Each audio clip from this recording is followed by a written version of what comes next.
¿Qué tal? Es una gran alegría estar con todos ustedes para compartirles el comentario al texto del Evangelio que la liturgia nos propone para el próximo domingo. Bien, ahora será el domingo 16 del tiempo ordinario de este ciclo A, que cae 19 de julio. El texto del Evangelio es de San Mateo, capítulo 13, versículos 24 a 43. Le he puesto como título a este comentario: Dejen que crezcan juntos hasta el tiempo de la cosecha. Comenzamos. Hacemos nuestra oración inicial en el nombre del Padre y del Hijo y del Espíritu Santo. Amén.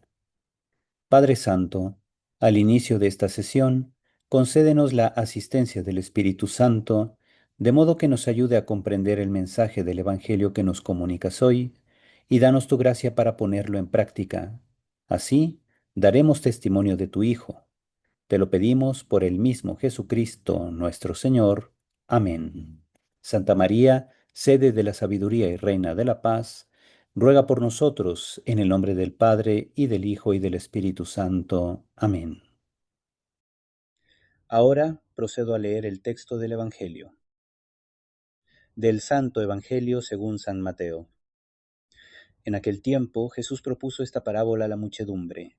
El reino de los cielos se parece a un hombre que sembró buena semilla en su campo. Pero mientras los trabajadores dormían, llegó un enemigo del dueño, sembró cizaña entre el trigo y se marchó.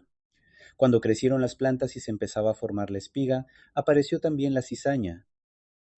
Entonces los trabajadores fueron a decirle al amo: Señor, ¿qué no sembraste buena semilla en tu campo? ¿De dónde, pues, salió esta cizaña? El amo les respondió: De seguro lo hizo un enemigo mío. Ellos le dijeron: ¿Quieres que vayamos a arrancarla? Pero él les contestó: No, no sea que al arrancar la cizaña arranquen también el trigo. Dejen que crezcan juntos hasta el tiempo de la cosecha, y cuando llegue la cosecha diré a los segadores: Arranquen primero la cizaña y átenla en gavillas para quemarla, y luego almacenen el trigo en mi granero.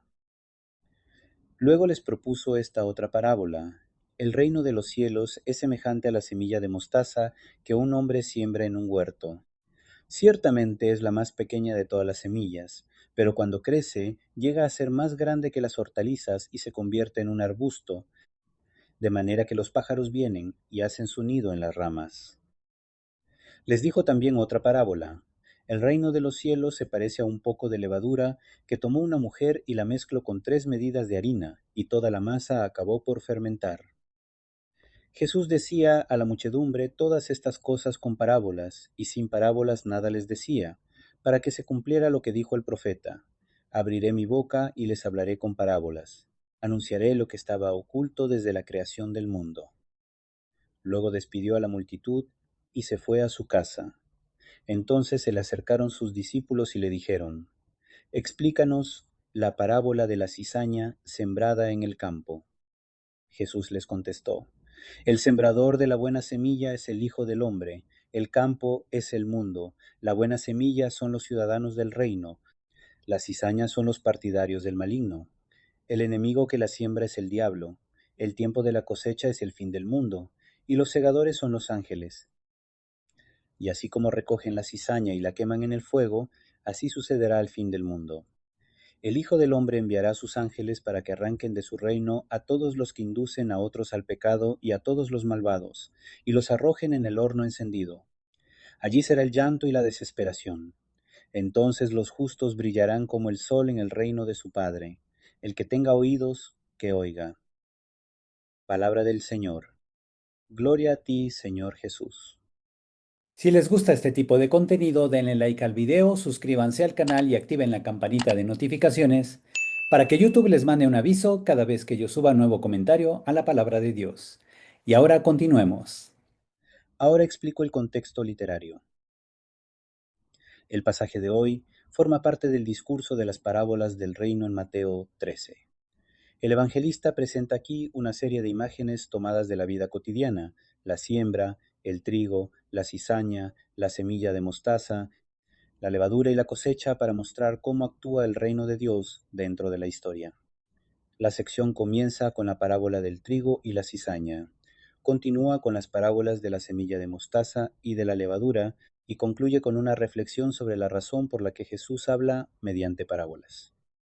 Las tres comparaciones quedan unidas por una misma fórmula introductoria. El reino de los cielos se parece a, o el reino de los cielos es semejante a.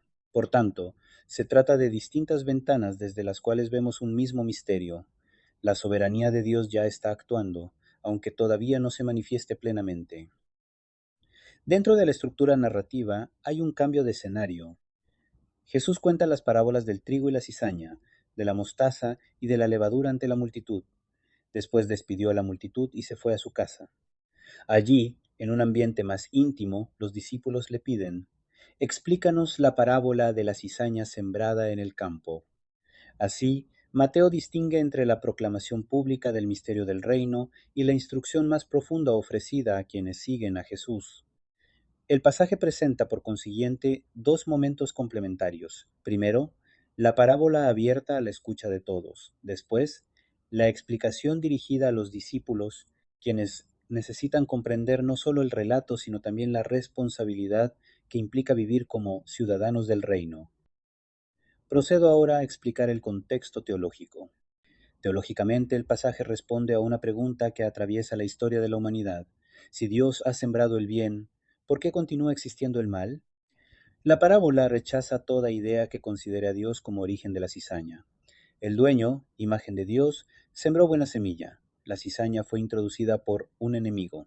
Jesús explicará que el sembrador es el Hijo del Hombre, que el campo es el mundo y que el enemigo es el diablo. El texto reconoce, por tanto, la realidad del mal y su capacidad de introducir confusión, pecado y división, pero afirma al mismo tiempo que el mundo sigue perteneciendo al Hijo del Hombre. La acción del enemigo es real, aunque no tiene la última palabra. La historia continúa orientada hacia la cosecha, es decir, hacia el juicio definitivo de Dios. El reino aparece aquí en una tensión entre el ya y el todavía no. En efecto, el reino ya está presente porque la buena semilla ha sido sembrada, la mostaza comienza a crecer y la levadura transforma silenciosamente la masa. Pero el reino aún no ha llegado a su plenitud, ya que, según otra parábola, el trigo convive con la cizaña y el crecimiento sigue en gran parte oculto. Esta tensión tiene una consecuencia. La Iglesia no puede imaginarse como una comunidad compuesta solo por personas perfectas, ni adjudicarse el poder de pronunciar antes de tiempo el juicio definitivo sobre los demás. La separación última corresponde al Hijo del Hombre y a sus ángeles. Corresponde a los discípulos perseverar, dar fruto, discernir el mal, sin convertirse a ellos mismos en destructores y confiar en que Dios llevará su obra a cumplimiento. Y ahora paso al comentario. La parábola comienza con una afirmación esperanzadora. El reino de los cielos se parece a un hombre que sembró buena semilla en su campo. El punto de partida no es la cizaña, sino la bondad de la siembra. Antes de hablar del mal, Jesús habla de la iniciativa del sembrador. El mundo no es presentado como un territorio abandonado por Dios, sino como el campo en el que el Hijo del Hombre ha depositado una semilla buena. La primera mirada cristiana sobre la historia, por tanto, no debe ser pesimista. Aunque existan violencia, injusticia, engaño y pecado, la realidad contiene también una siembra divina que continúa creciendo. Dios actúa por medio de su palabra, de la gracia, de las obras de misericordia, del testimonio de los santos y de todas las personas que permiten que el reino se haga visible en su vida. Sin embargo, mientras los trabajadores dormían, llegó un enemigo del dueño, sembró cizaña entre el trigo y se marchó. El mal aparece como una acción clandestina que busca imitar, confundir y dañar lo que el sembrador ha realizado. La cizaña, especialmente durante sus primeras etapas de crecimiento, puede parecerse al trigo, y por eso no siempre resulta sencillo distinguirla. Esta imagen ayuda a comprender que el mal no se presenta necesariamente de una manera evidente. Algunas veces se disfraza de bien, utiliza palabras religiosas, se introducen decisiones aparentemente justificables o se mezcla con aspiraciones legítimas. La actividad del maligno también puede consistir en deformar el sentido de la palabra y apartar al discípulo de su comprensión verdadera. Por ello, la lucha cristiana no se libra solamente fuera de nosotros, sino también en la conciencia, en nuestras interpretaciones y en nuestras motivaciones. Cuando los trabajadores descubren la cizaña, preguntan: Señor, ¿qué no sembraste buena semilla en tu campo? ¿De dónde, pues, salió esta cizaña? Su pregunta expresa el desconcierto del creyente que contempla el sufrimiento y se pregunta cómo puede coexistir con la bondad de Dios. El dueño no niega la presencia del mal ni ofrece una explicación teórica de su origen. Sencillamente responde, de seguro lo hizo un enemigo mío. Esta respuesta permite distinguir las obras de Dios de las obras que contradicen su voluntad. No todo lo que sucede debe atribuirse directamente a Dios. Hay acontecimientos que nacen de la libertad humana mal utilizada, del pecado, de estructuras injustas y de la acción misteriosa del maligno. La fe no obliga a llamar bueno a lo malo, nos permite más bien mantener la confianza en Dios sin convertirlo en autor de la cizaña. Los trabajadores proponen una solución inmediata. ¿Quieres que vayamos a arrancarla? El dueño responde, no, no sea que al arrancar la cizaña arranquen también el trigo. Esta prohibición no significa indiferencia ante el mal ni obliga a tolerar pasivamente la injusticia. La comunidad cristiana debe corregir, proteger a las víctimas y trabajar contra el pecado. Sin embargo, Jesús advierte contra la tentación de destruir a las personas bajo el pretexto de eliminar el mal. Los seres humanos no siempre poseen la claridad necesaria para distinguir perfectamente el trigo de la cizaña. Una intervención precipitada puede perjudicar a los inocentes, cerrar el camino de la conversión o transformar al justiciero en una nueva fuente de violencia. La paciencia del dueño es, por ello, una paciencia activa y misericordiosa. Concede tiempo para que la verdad se manifieste y para que el pecador pueda cambiar. Las parábolas de la mostaza y de la levadura completan el mensaje. La semilla de mostaza es pequeña, pero crece hasta convertirse en un arbusto donde los pájaros vienen y hacen su nido en las ramas. La levadura también parece insignificante, pero una pequeña cantidad transforma toda la masa. Jesús enseña de este modo que el reino no siempre avanza mediante acciones espectaculares. Frecuentemente comienza en lo pequeño, una palabra de consuelo, una reconciliación, una familia que educa en la fe, una persona que actúa con honestidad o una comunidad que se pone al servicio de los pobres. La eficacia del reino no depende de la apariencia inicial de sus obras, sino de la fuerza de Dios que actúa en ellas. Lo pequeño, cuando está lleno de evangelio, puede ofrecer cobijo, alimento y esperanza a muchas personas. Finalmente, Jesús explica que el campo es el mundo, que la buena semilla son los ciudadanos del reino y que el tiempo de la cosecha es el fin del mundo. La parábola se abre así hacia una dimensión escatológica, es decir, hacia el cumplimiento final de la historia. La paciencia de Dios no significa que el bien y el mal sean equivalentes, ni que la injusticia permanezca para siempre. Llegará el momento en que Dios revelará la verdad de cada vida. El lenguaje del fuego, del llanto y de la desesperación expresa con imágenes fuertes la gravedad de rechazar el reino e inducir a otros al pecado. Pero el pasaje concluye con una promesa luminosa. Entonces los justos brillarán como el sol en el reino de su Padre. La última imagen no es la oscuridad, sino la luz. No es el triunfo de la cizaña, sino la manifestación plena de la vida que Dios sembró y que los justos acogieron con fidelidad. Ahora procedo a las enseñanzas para la vida. Primera enseñanza. Cultivemos el bien para combatir el mal en el mundo. Si queremos vivir como buena semilla del reino, miremos el mundo con los ojos de Dios. Aun reconociendo la presencia del mal, no permitamos que éste ocupe toda nuestra atención. Con frecuencia, las noticias nos hacen pensar que la cizaña ha invadido el mundo, pero Jesús comienza recordándonos que el sembrador puso en la tierra una semilla buena. Por eso, la primera tarea del discípulo ha de ser cuidar lo que Dios ha sembrado en su corazón y en su comunidad. Esto implica tener una vida de oración, recibir los sacramentos, meditar la palabra de Dios, practicar la caridad y procurar que nuestras decisiones estén orientadas por el Evangelio. Cada acto de perdón, cada palabra honesta, cada servicio silencioso y cada esfuerzo por actuar con justicia nos convierte en trigo bueno del reino. Al mal se responde haciendo el bien. Donde haya división, sembremos reconciliación. Donde haya mentira, sostengamos la verdad. Donde haya indiferencia, ofrezcamos cercanía. Así, nuestras acciones serán signo de que Dios sigue trabajando en el campo del mundo.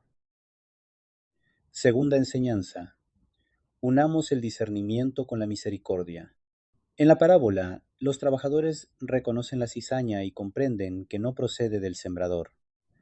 También nosotros necesitamos discernir aquello que contradice la voluntad de Dios, la injusticia, el abuso, la corrupción, la violencia, la manipulación y toda conducta que destruya la dignidad humana. Sin embargo, discernir no implica emitir juicios prematuros hacia los demás. Por lo general, no conocemos su historia personal, sus heridas, sus luchas interiores, ni las posibilidades de conversión que Dios le ofrece. La misericordia consiste en reconocer que nadie está perdido mientras vive. Aprendamos a corregir con caridad, proteger a los vulnerables y establecer límites, sin desear la destrucción del pecador, ya que todos necesitamos conversión. La paciencia de Dios nos motiva a acompañar, enseñar y corregir. Tercera enseñanza. Confiemos en la fuerza de las acciones pequeñas. Las parábolas de la semilla de mostaza y de la levadura nos enseñan que el reino de Dios suele comenzar de manera discreta. A veces creemos que solo las acciones extraordinarias pueden cambiar la historia, pero Jesús dirige nuestra mirada hacia una semilla diminuta y a una pequeña porción de levadura escondida en la masa. En la vida cotidiana, una palabra dicha con bondad puede devolver la esperanza a una persona. Una visita a un enfermo puede aliviar una larga soledad. Una catequesis preparada con amor puede dejar una huella profunda en quien la recibe. Una familia que reza unida puede convertirse en un espacio donde madura la fe. Tal vez no veamos inmediatamente los frutos de lo que hacemos, pero estos se darán a su tiempo. El reino crece muchas veces en lo oculto. Por eso, el discípulo debe ser fiel en lo pequeño, cumplir con responsabilidad su trabajo, escuchar con atención, cuidar a los débiles, perdonar una ofensa y compartir lo que tiene. Dios puede multiplicar los efectos de nuestras acciones sencillas. Y ahora realizamos nuestra oración final. Señor Dios, sé propicio y multiplica sobre nosotros los dones de tu gracia, para que viviendo en la fe, la esperanza y la caridad, perseveremos en el cumplimiento de tus mandatos. Por nuestro Señor Jesucristo, tu Hijo, que vive y reina contigo en la unidad del Espíritu Santo y es Dios, por los siglos de los siglos. Amén. Y así hemos concluido con el comentario al texto del Evangelio que la liturgia nos propone para el próximo domingo. Espero pueda servirles para su vida espiritual y su impulso pastoral. Me despido dándoles la bendición.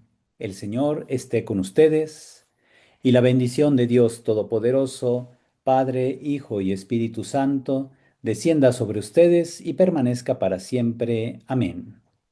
Cuídense mucho y hasta pronto.